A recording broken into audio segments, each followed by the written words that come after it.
Hello everyone, my name is Ian and you are watching Big Rock Moto. Thank you so much for tuning in today. And if you're new here and you like this kind of content, I hope you will consider subscribing. Now, the KTM 890 Adventure, it's regarded as one of the highest performing, best handling, mid-size adventure motorcycles you can get. It comes in two different versions. It comes in the base model, which a lot of people have been calling the S model, and it comes in the R model, which is the more off-road oriented model. Now, there's a lot of differences between these bikes, and they actually ride and feel like quite different motorcycles, despite the fact that they're designed around the same chassis, the same frame, the same engine, and the same brakes, things like that. But they really feel quite different, and they're made for different types of riding. So today, since I happen to have both of these bikes in my garage right now for a short period of time, I wanted to do a quick comparison between these two to highlight the differences, but more importantly, what those differences mean for you as a rider and which model might be a better fit for how you ride.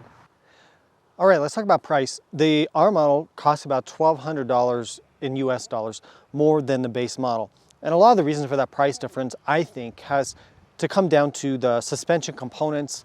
The suspension components on the R model, we'll talk about in a second, are more expensive than the ones on the base model. And that's probably most of that difference in price. Now, seat height is a big issue for a lot of riders. Adventure motorcycles are tall. We already know this, and a lot of riders struggle with the height of these bikes in terms of being able to get their feet down to feel confident.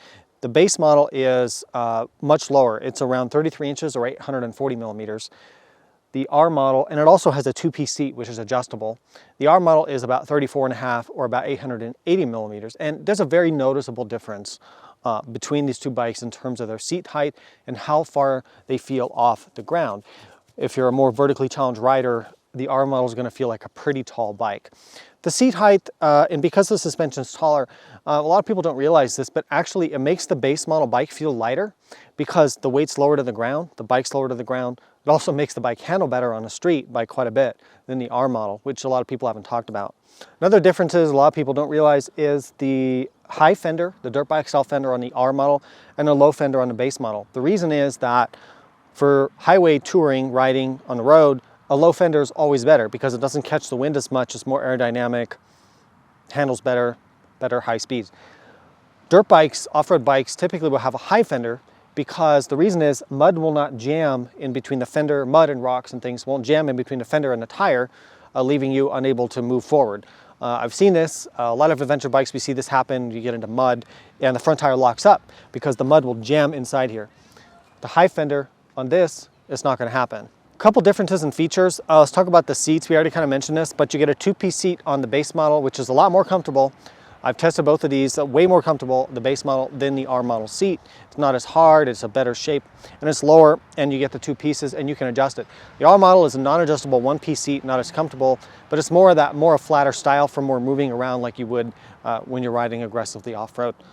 Windshields. The bikes come with different windshields. Now, you can interchange, when I'm talking about windshields and seats, the parts swap between the two bikes, so it's no problem if you want to change it. But the base model comes with a taller windshield with the hole cut in to reduce buffeting. Works pretty well, it's okay.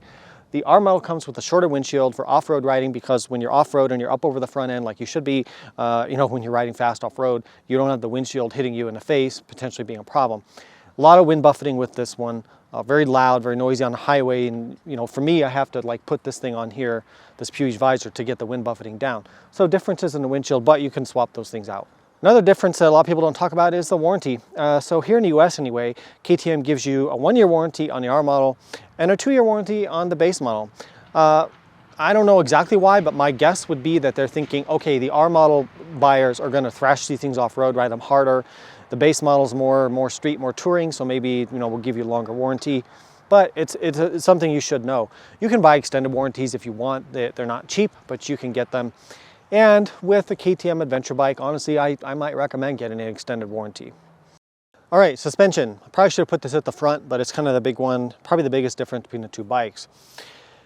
Different components on the suspension and a taller on the R. So the R uses WP Explorer front forks. They're a larger fork tube diameter, which means the triple clamps are also different. The shock is an Explorer shock. You have full adjustability front and rear, meaning rebound, compression, preload on the front and the back. The suspension setup on the R is much stiffer. You'll feel all the little bumps and imperfections on the highway, so it's not as comfortable on the highway. Makes the bike taller, obviously. Doesn't handle as well on the road as the shorter suspension on the base model. Now, here's the difference though. Off-road, you want to ride fast off-road, there's going to be obstacles. You know, you're going to hit washouts, you're going to hit ruts, rocks, you're going to be riding aggressive, and you need the suspension to be able to support a 500-pound adventure bike. The R suspension is probably the most capable out-of-the-box or off-the-showroom floor suspension you can buy on any adventure bike, period, full stop. It's very good off-road. That firm ride on a highway that feels kind of rough, when you get off-road, start riding fast, you can hit things really fast, and you have that safety margin that you're not going to bottom out and crash. Huge deal of reasons why people ride this bike despite some of the shortcomings. Okay, so that's the R suspension. The base model comes with WP Apex, which is not bad. Smaller fork tube diameter. You get, for 2023, they did add adjustments to the fork, which it didn't have in previous years. On the shock, you still don't get compression, you just get a rebound adjuster and a preload. So 200 millimeter travel on the base versus 240 millimeter on the R. That's about 8 inches versus about 9.5 inches. So it may not sound like a lot, but actually if you look at the percentage difference, that's a pretty huge percentage difference. And the thing is, street bikes are going to have shorter suspension travel. Too much suspension travel on the highway is too floaty, too much movement in the chassis. So you want less travel for a road bike. On an off-road bike, you want as most travel you can get without having a crazy seat height, because you can absorb big impacts. You have the stroke of the suspension to absorb. So if you hit a rock this big, it's going to take up, you know, most of the travel on this bike. On this bike, it's only going to take up maybe, you know, half the travel. So there's a big difference in how it can absorb off-road terrain. Now the Apex suspension under 23 is pretty decent, and you can ride, you know, at a decent pace off-road, but start to ride a little faster, hit stuff a little harder, you are going to be bottoming out the front and the back on the base model, whereas you won't even be close to bottoming out the R model if you ride the same trail at the same speed.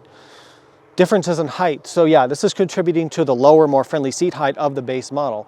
There's no way to get amazing off-road suspension and still have a low seat height. The best bike that probably combines those two traits would be the Touareg 660. The seat height is reasonable, and you still have a long stroke, really good quality suspension on the Touareg.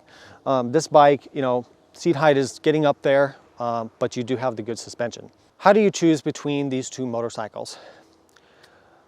How are you using the bike? So touring, more street riding, more road riding, taking more trips, or maybe you're a little bit shorter, maybe you struggle with adventure bikes. All those things say to me the base model is a better motorcycle for you. A lot of people think the R model is a better bike, whatever. No, they're made for different things. Base model is good for street riding, it's a better street bike, it's a better touring bike, friendlier seat height, less expensive, better warranty. R model is for the people that are aggressive off-road riders, and you probably know who you are. If you bottom out the suspension on your current bike, if you ride faster, if you find yourself having to upgrade your suspension, just get the R. You're not going to be happy off-road riding fast with the base model suspension. It just can't cope with the terrain at higher speeds. So get the R. Again, so it's really an off-road oriented use, like 70% off-road on this bike, 30% on the road. On this bike, 70% on-road, 30% off-road. So kind of, you know, the inverse, flip those things around. It depends on how you're going to use your bike. Both excellent motorcycles. Both do have some, I think, reliability concerns that you can find out there on social media, and those are worth understanding and maybe worth getting an extended warranty. But these are still my favorite adventure bikes because they feel so light. The thing about the 890s and the 790s that came before, the low center of gravity, the bike doesn't feel like a big overweight adventure bike. It handles amazingly well for what it is, and it's a great road bike as well. Fun to ride, great power to weight ratio, best power to weight ratio in the segment, best electronics in the segment, and really probably the best suspensions in the segment as well. So I hope this was useful in deciding between the two bikes. If you have questions, comments, put them down below and I'll get back to you when I can. Thank you for watching. Big Rock Moto is a community only because of you guys and your input. Please support the channel. There's ways to do that in the description and the pinned comment. Other than that, ride safe, and I'll see you out there.